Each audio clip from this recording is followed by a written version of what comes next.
after the war, after World War II.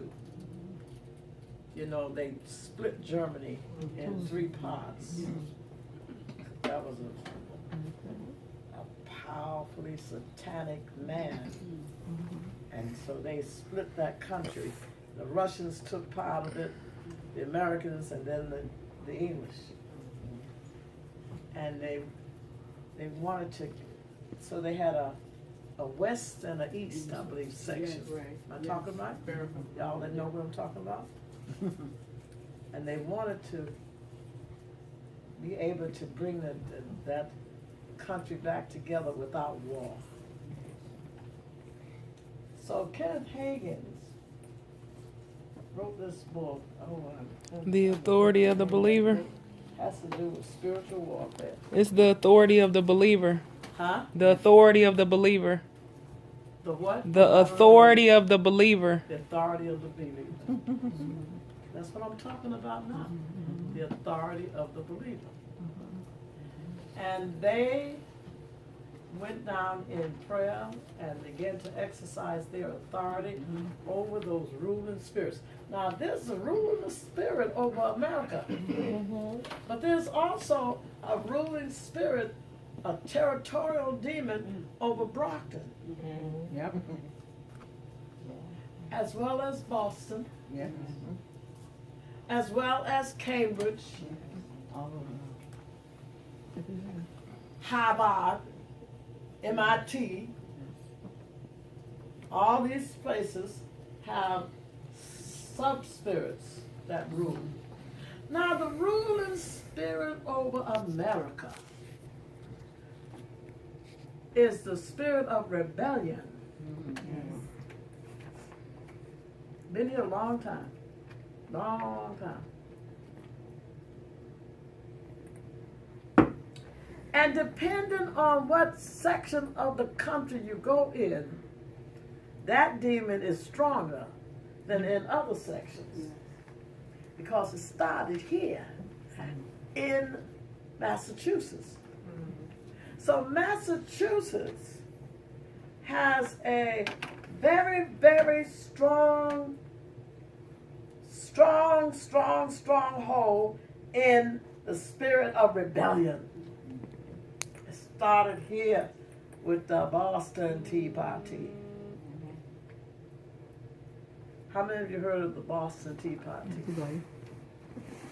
The Boston Tea Party started when the Pilgrims and the people that were here rebelled against the Queen of England for the tax and the tariff that was put on the tea. And they said, we ain't paying it no more. We ain't going to obey. We're going to break the rules. I got to have a Kleenex here somewhere. We're going to break the rules. I started sneezing before I left the house. So, they decided to break the rules. That's what the American Revolution was all about. They said it was taxation without representation, and we ain't having it.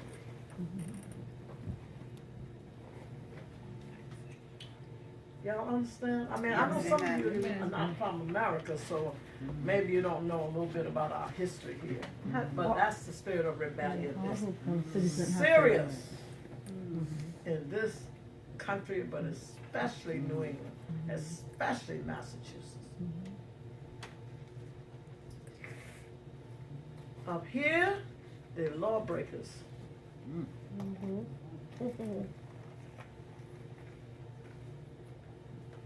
Church folks have picked up that spirit and they rebel against leadership.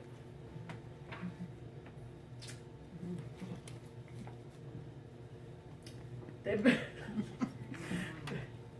rebel against paying tithes and offerings. I don't see why, you know, God knows my heart.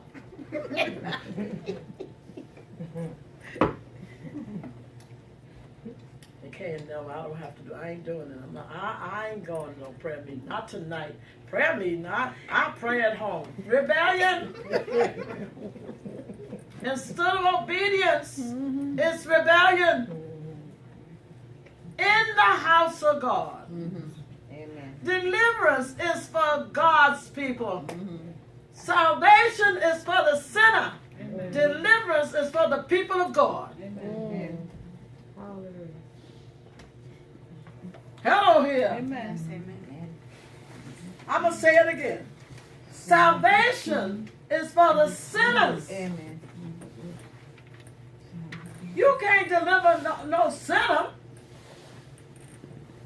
You going to cast out a demon and another one come in stronger? Yeah. They ain't saved. They don't have no power to stay saved. They don't know how to resist the devil. They're in agreement with the devil. That's what makes them a sinner. So how can they be saved and be delivered before they're saved? They got to get saved. Don't be telling no sinner you need deliverance. No, they need Jesus to get saved. Amen. They don't know what you're talking about. They tell you you get delivered. Them demons talk back, you know.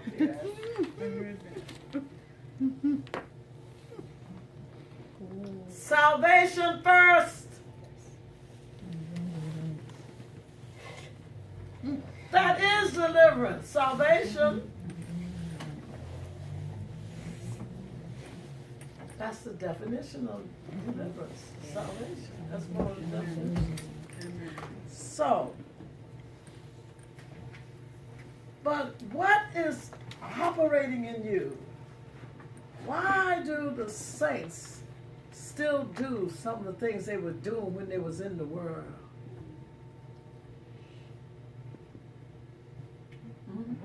Because I believe it's in the soulish area that they do the worldly things. And they haven't got delivered from the worldly things in their heart that's in the soulish man. Well, you have what is salvation anyway? A gift of God. A gift of God. Salvation don't mean that you're automatically free from everything that you like.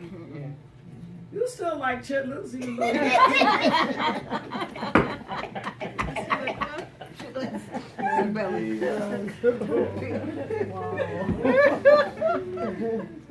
True. that's in the soul, Oh, yes. soul area. Yes. Your likes, your dislikes, your intellect, your beliefs, all those things are in the soul.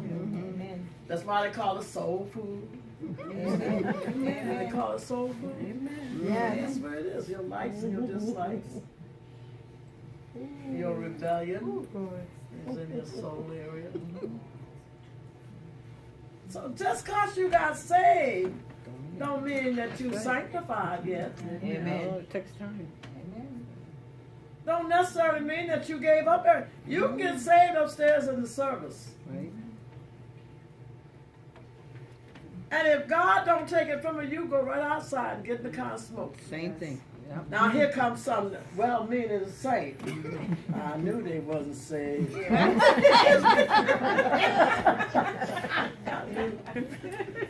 knew it. They just accepted Christ. Gone right back. They don't even know what sanctification means. Mercy, Lord. Ain't nobody taught them nothing. Amen. So we think that because somebody says, yes, I want to be saved, Lord, forgive me of my sins. Help me to live holy, help me to live right. But you asked him to help you. Yes. Amen. So he's going to help you Yes. as you continue on with the Lord. Yes. Amen. As you go further with God, he will help you. Sometimes he takes things away from you right away. He don't do that to everybody. Yes. No, Yes. no. See? Amen. Sometimes it's process. Amen. Day by day. Sanctifying and giving up some things. God give you the power to do it. You have a desire to want to be free. Yes. You have a desire That you don't want that no more.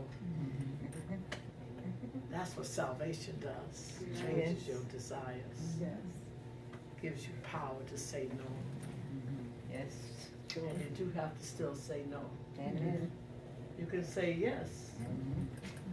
Why is it that when some people are living with somebody that's not their husband, they've been living with each other for a long time,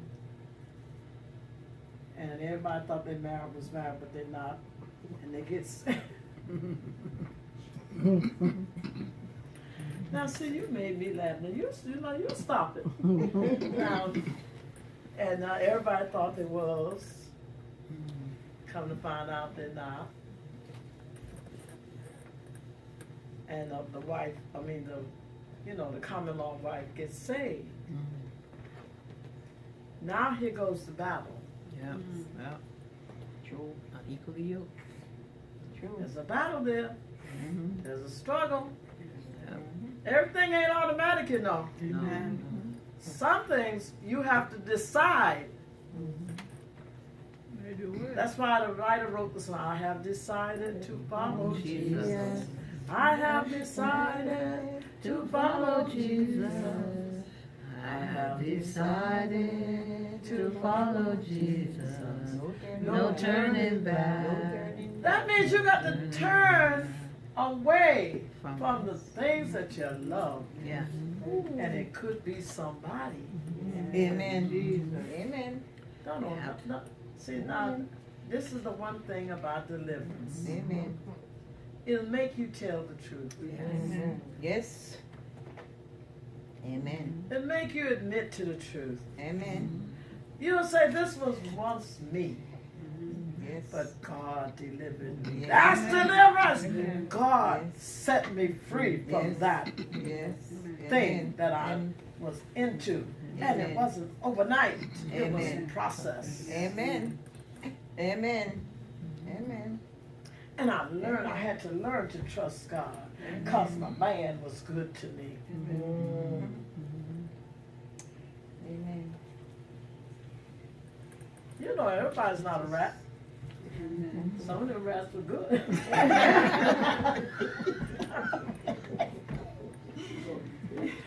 I just tell the truth. You know, what is this? You know, you was there. Was you there because he was a movie man? No, he was good to you. He was nice, you know. And he didn't have to have no kind of strings to be nice to you because he knew he was free. He could walk whenever he wanted to. Right? Amen. But now you have to say no. You can't stay together no more. My Lord. I'm saved now. I love Jesus more. I have to give you up. I know it's hard. I know it's difficult, but the Lord told me I have to let you go. It's deliverance. Hey, Amen. Right? Oh, Jesus, that's the Now he gone. He gone. He packed his things and he left. We'll come back. But his spirit ain't gone.